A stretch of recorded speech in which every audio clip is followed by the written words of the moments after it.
بهتره مرجع عالی قدرمون استایت الله العظما صافی گلپایگانی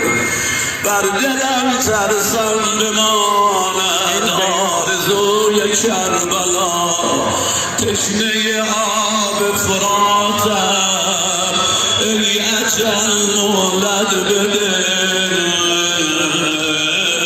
تا بگیرم در بغل قبر شهید کربلا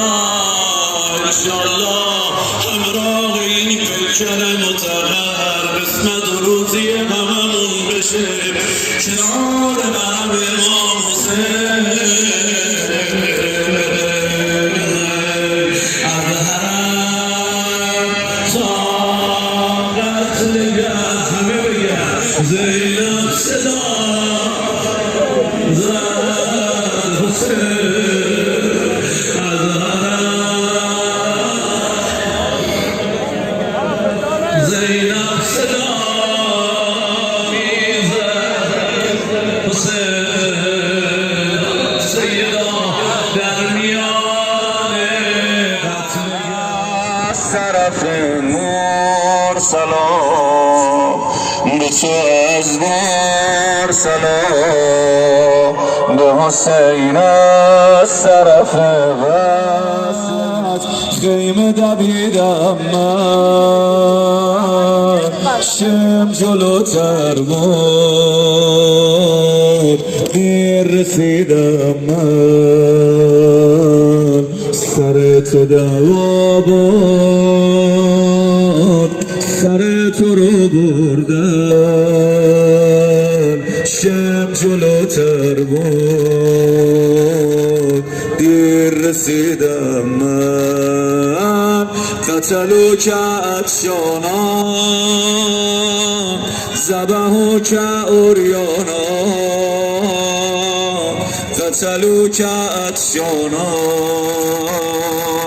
زبهو که اوریانا قتلو که عطشانا زبهو که اوریانا یا حسین یا حسین پیکر پاک منزل آمدم حضرت رسول الله العظما صافی گلپایگانی در حال ورود به حرم مطهر حضرت فاطمه معصومه سلام الله علیها می باشد. هر کجا صدای منو میشنوی ناله بزن یا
Say